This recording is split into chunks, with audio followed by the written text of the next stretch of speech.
afternoon, everyone. Hope you had enjoy your coffee break. I'm here to share with you one of the topic that the organizer has set a question in front of us, and is titled "Establishing Operator Reign Over the App Ecosystem." I'm going to take a slightly different approach in particularly discussing this topic, which I'll tell you and share with you later. But it's an honor to be here.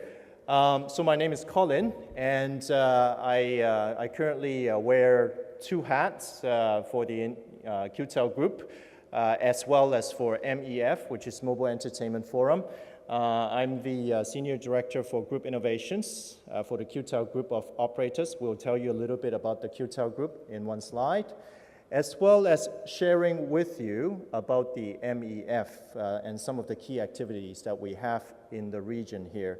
And I currently vice chair the board in the region for MEF. So just a quick word about the QTEL group presence in the region, for those of you that may not be so familiar with us. We currently, our home base is in Qatar, Doha, and currently we have our footprints in 17 countries and total subscribers of about 77 million. And we are quite active in the MENA region as well as Southeast Asia region. So these are some of the footprints examples. So we are present in Qatar, Kuwait, Oman, as well as we're in Palestine, Iraq, as well as North Africa of Tunisia and also Algeria. One of our biggest operations is in Southeast Asia of Indonesia. Couple of words about MEF. MEF just rebranded. Previously, it was the Mobile Entertainment Forum, but currently the MEF is now expanding its coverage of interest because we've seen that there's a lot of interest in the mobile commerce space. Currently, we have over 170 plus members worldwide. It was founded in 2000. And some of the membership covers operators like ourselves, as well as some of the key vendors in the handset space. But we're very excited that recently we have a company like Coca-Cola, as well as banks joining MEF. And as we see, this is a good progress for the industry because then we have more people from a varieties of the industry to focus on the growing the M-commerce or mobile commerce in the long run. I will talk a little bit about the Middle East office that QTEL Group has co-founded with MEF based in Qatar, and we are actually quite active in trying to create a lot more statistics around the region as well as the awareness to promote the ecosystem, which I'll talk a little bit about. Now, back to the main topic of the app ecosystem. I understand that we have some experts on coming up right after my presentation, so I would just like to share some viewpoints maybe to kick off this particular topic that we would like to discuss this afternoon about apps. As all we know, the smartphones are one of the heated focus of our market currently. And 22% of all new phones sold today are smartphones. And if you look at this particular slide, the source is from Canalys and Gartner, you will see that, interestingly, smartphone sales have been up 82% year on year. And it went up from 55 million in Q1 of 2010 to about 101 million in 2011. So it almost doubled. Now, when we're looking at the global picture, you will see that Asia Pacific is the largest regional market, followed by EMEA and Americas. But it's also interesting for a lot of us who are active in this industry to know that Android is up and coming, and we know that the projection is quite interesting. It will is projected to jump from 4% to about 48% by 2015. So although today, especially today, the iPhone is one of the hottest topic in town, but certainly Android momentum cannot be overseen. Now, zooming into the Middle East area, it's also interesting to see that currently in the Middle East, the Symbian platform is by far one of the most active in the region here, and a lot of the markets, you know, we're seeing 2010, if you see the graph, the blue proportion, a lot of that Nokia, 72.4%, is currently contributed by mainly the Symbian OS. But we will see that slowly, and into the 2011, the picture has turned, and we have seen that the green portion of RIM still going very strong in terms of BlackBerry, but you know, the Symbian has slightly shrink, and we see that also the Android, by way of Sony Ericsson and HTC and Samsung, is gaining their market share. Now, the topic is about apps, so I felt that this chart really interests me when I see it. Sorry for the quality, you may not be able to read all the details, but basically it says McDonald's came up with the first 100 billion burgers sold in 46 years. And Apple iOS, the 100 billion app downloads actually is achieved within the 6th year of its appearance. So it's really interesting to see how traditional products have reached certain mass and scale, but with all these digital goods, the opportunity is enormous. I love this slide, by the way. And back into learning a little bit about the smartphone user behavior towards app in the Middle East. On the left-hand side, I would like to share with you some of the insights shared by Real Opinion survey. 95% of smartphone users have apps installed, and if you read today's the magazine on your desk, it also covers that a lot of 95.4% I read in the magazine on your desk, that the iPhone users do have apps installed in their phone. So it's really a catalyst and a triggering factor. They have averaged about 29 apps installed, and these are Middle East figures. So it should be interesting to us who are active in this region. 51% of the smartphone users use apps all day long. 57% are interested in game apps. And 82% download apps at least once a week. So these are very encouraging figures in the region here that we're talking about. So I believe those of us who are sitting around this room would be of interest to see that the m-commerce, or looking into apps, there's a big opportunity as we see the smartphones continue to prevail in the market. On the right-hand side, if I can turn your attention, it's the MEF Middle East office did a recent survey, and we have found that those who are heavily involved, the survey surveyed about 70 companies who are involved in the value chain, and they found that they're very optimistic about the m-commerce, especially about applications. So this is good news for those of us who are involved in the value chain. Now, from a global app stores landscape, I'm sure that a lot of you have been thrown a lot of different numbers.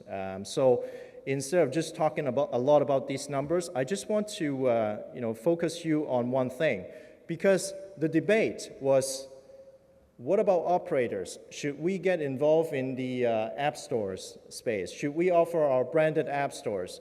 So instead of answering that question, I would first like to turn our attention to see that actually today, operators, 26% of the 130 app stores that have been deployed worldwide are already being offered by operators. So some operators around the world are already into that particular arena to see whether the operators would be able to offer our own branded app stores.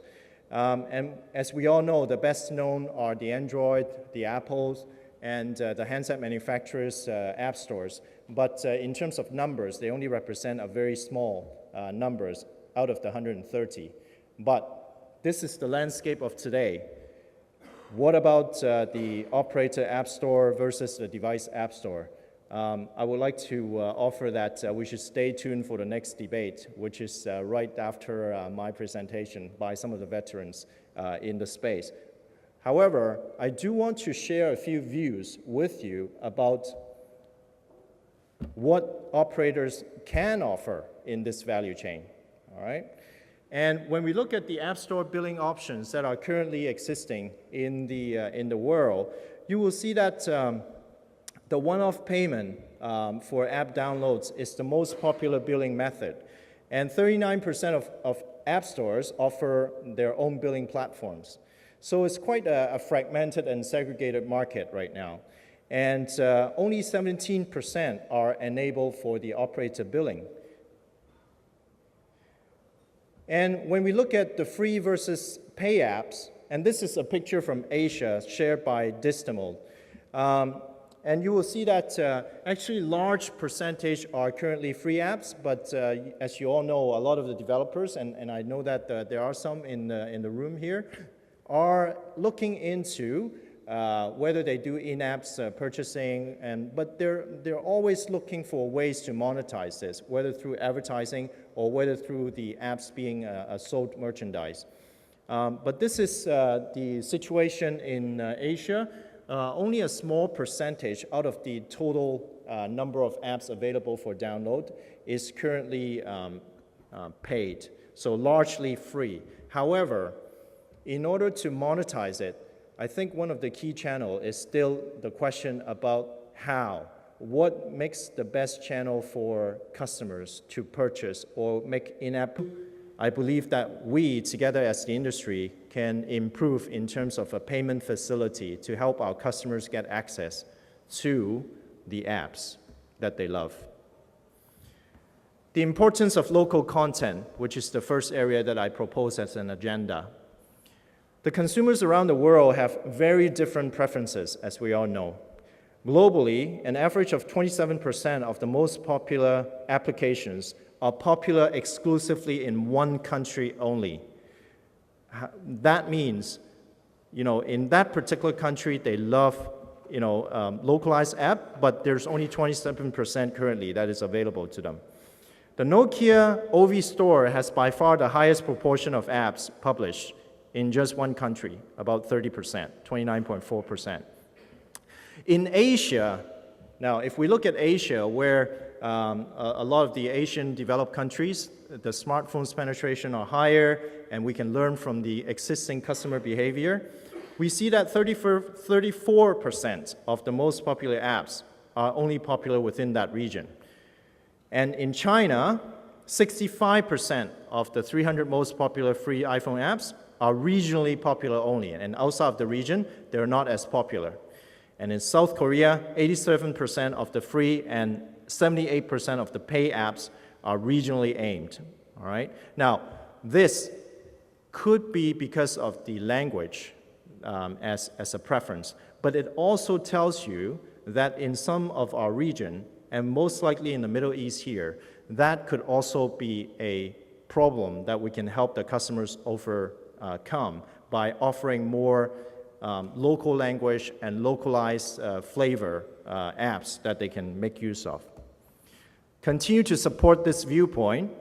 Distimol's recent report also show that, this is the stats that I've talked about. In OV Store, as you see, they have the most localized type of apps being available as we see. And if you look at this particular slide, the 4 countries with the most locally published apps per store, The 4 countries are US, UK, South Korea, and Japan. All right, so they are the one with the most locally published apps currently.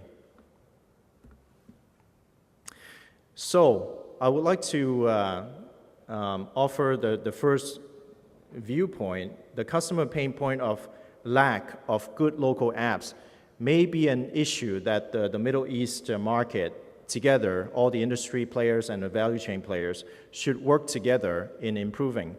So on one hand, we may want to generate more localized contents in order for the developers community so that they can make use of and be able to create the mobile apps.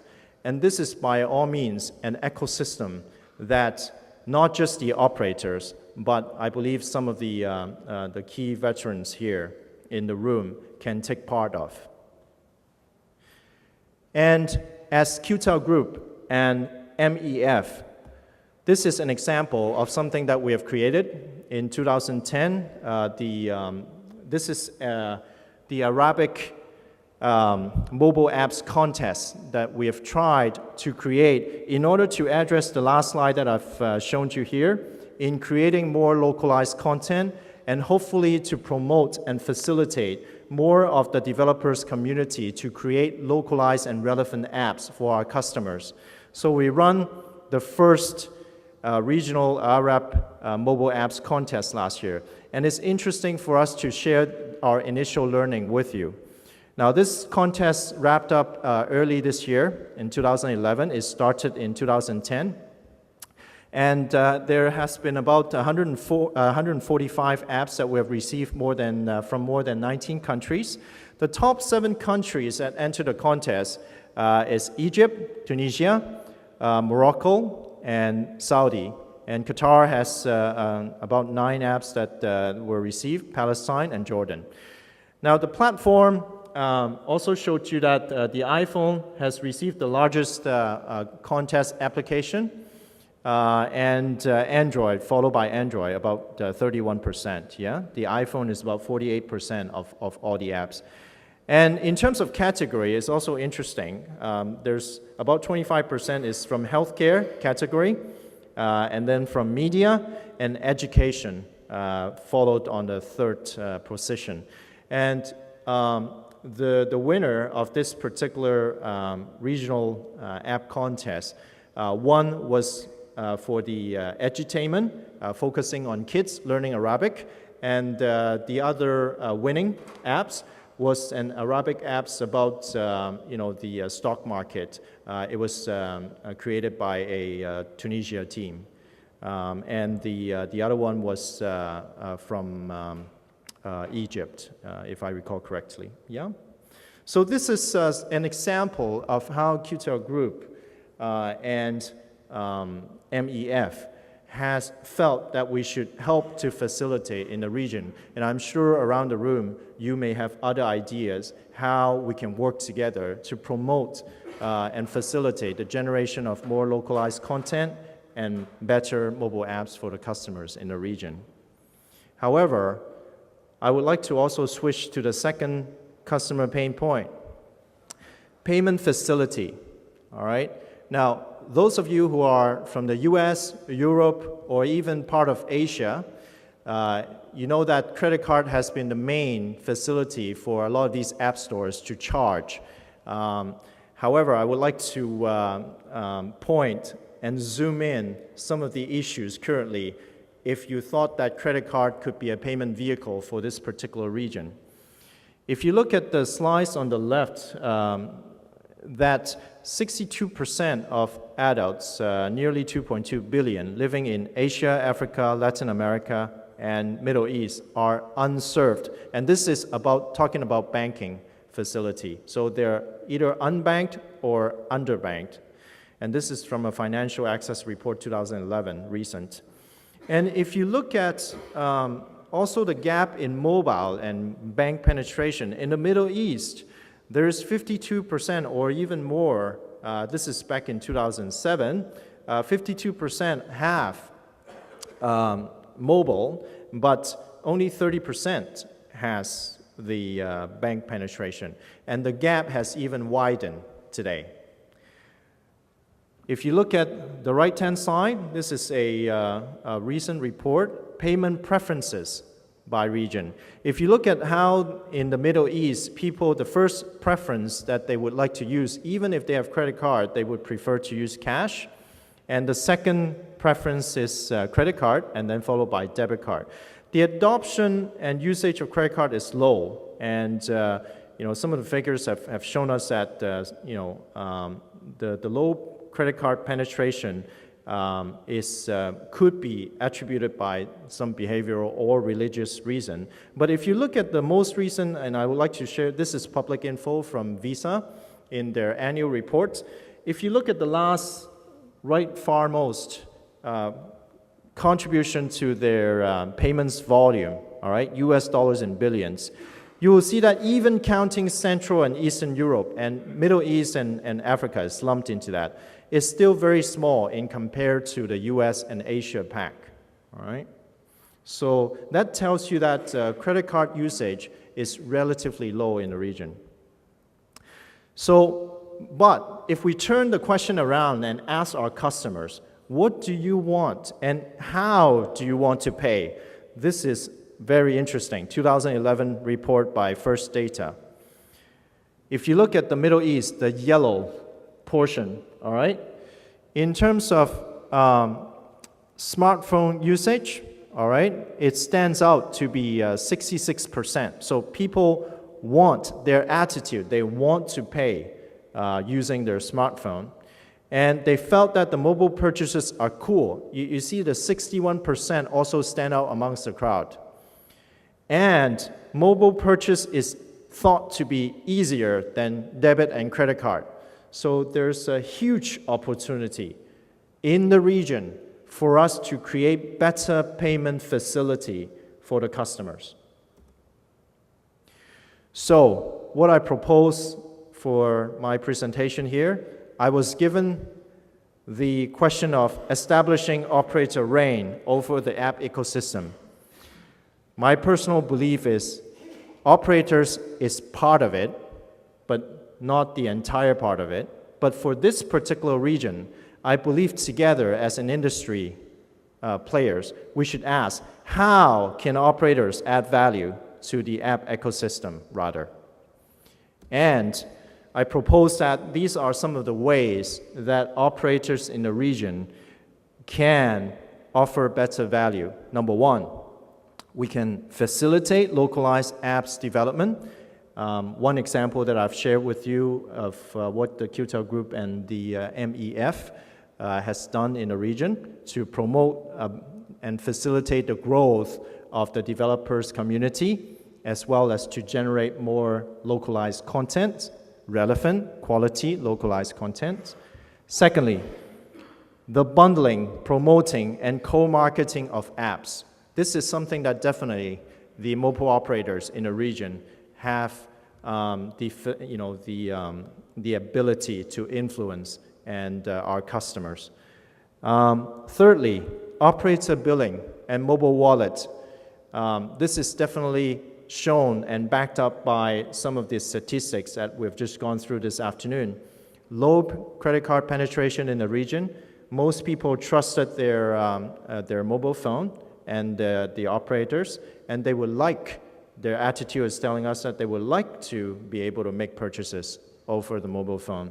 So there's a good opportunity for operators to take part in facilitating the apps payment.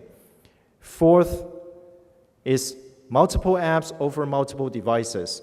As we see, all these tablets and smartphones are upcoming. And then, of course, you've seen that Ericsson is also talking about the 50 billion connected devices in the future. How do we manage these multiple apps across multiple devices? Could be an area that the operator can certainly add value in terms of helping the customer to make it easier. However, I would also like to switch to another level and turn the question around. Is m-commerce just about apps? if you look at some of the figures, the apps, 36.7 billion direct revenue from the sale of apps, in-app purchases, and tablets. All right, it will grow from 7.3 billion in 2011 and projected to rise about 36.7 billion. But if you compare that to other transactions that can happen, we're talking about 670 billion of mobile payments to purchase goods and services, and talking about 1 trillion projected by 2015. So aligning 2015 figures, apps is important, but it's not all. Let me show you this particular study that MEF in the region has kicked off. And you can see that in the region here, and this is Middle East survey results, that you will see that consumers are willing to look into mobile commerce, mHealth, and other ad-funded mobile entertainment opportunity. So while apps are the heated topic that we should look into, I would like to propose another question for the audience here is, apps are important, but mobile commerce also offers a larger opportunity for us to focus on in the region. So a last slide to share with you that the MEF Middle East office is welcoming any members to join. And we have the MEF has chapters in North America, South America, London, Southeast Asia, and 2 years ago it founded the Middle East office based in Qatar, but certainly serving the region here. And some of the 2011 upcoming activities is you will hear from MEF that it will be doing the second round of Middle East Content and Commerce Survey. You will see some presence of MEF in GITEX. So I'm trying to wear my other hats and to share with you that the MEF is a way for all the industry players to work together to really promote the way forward for our region so that we can all enjoy and capitalize on this opportunity, whether it's apps that you're focusing on or whether it's m-commerce. So hope to see you in our next MEF gathering.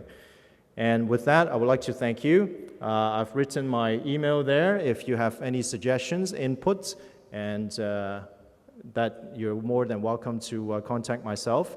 And I would like to thank you for your attention. Thank you very much.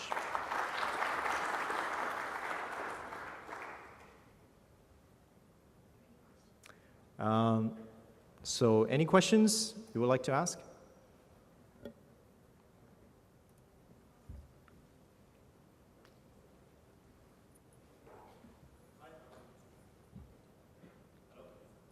The new consortium for the Tizen OS formed by Intel and Samsung and a lot of other operators like Telefonica, Vodafone, as a way to compete with the sort of vendor OS dependent app stores and OSs, with the Android now part of, with the Google buying Motorola, Android is no longer the sort of independent OS, and Tizen being formed by the MeeGo, Bada, Linux Mobile could be a challenger to that. And what opinion do you have on that? Anticipating the upcoming wave from the Windows 7s as well. Your question is on the OS. I believe it's going to be a bit fragmented in the way forward. However, I would like to also use a question to answer your question, if I may. And that is another question of, what about the World Wide Web? Is that considered one of the strongest OS on earth currently that can offer services for mobile? Yeah? So if you think about it, there are millions of developers already developing apps using the web as an OS. But obviously, it may not be optimized for the mobile. But as technology evolves, World Wide Web, or the web in short, could be also a very strong competitor in the already getting crowded OS competitions in that. So that's my sharing of my personal humble view on that.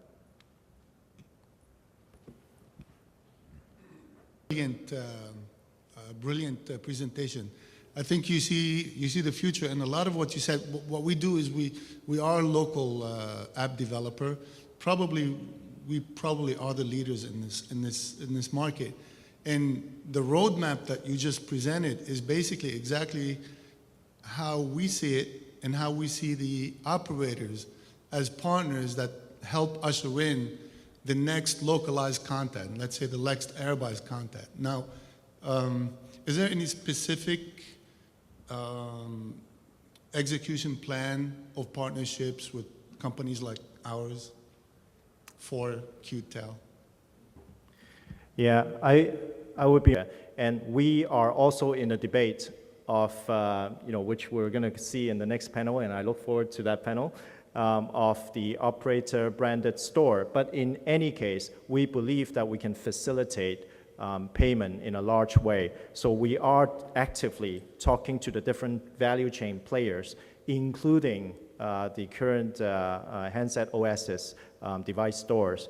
Hopefully that we can create easier payment for our customers, because we know that we love apps, but it's a pain point not being able to pay for it more easier.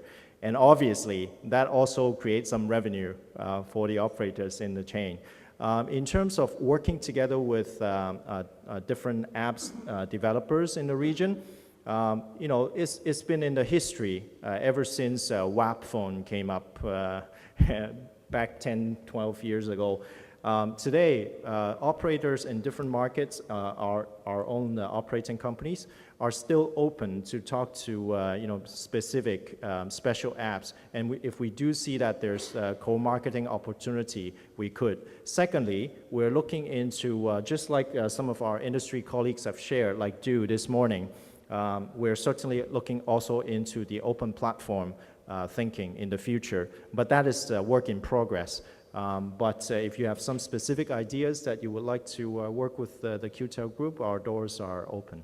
Great. Thank you very much. I think the payment gateway is one of the biggest obstacles to generate revenue. So if that aspect is resolved in collaboration with operators, I think a lot of people would make a lot of money. The operators, the developers, and everybody else. Yeah, I agree with you. But I do foresee, once the payment obstacles are gone, the next big question is, how do you stand out amongst the crowd? When you have, today, you have 300,000 apps available for you to choose. How do you stand out from your competitors? And I believe the operators have something that we can add as a value of marketing or bundling and co-marketing. So that certainly are some areas that is largely untapped even today in developed markets. That's my personal view. Thank you so much.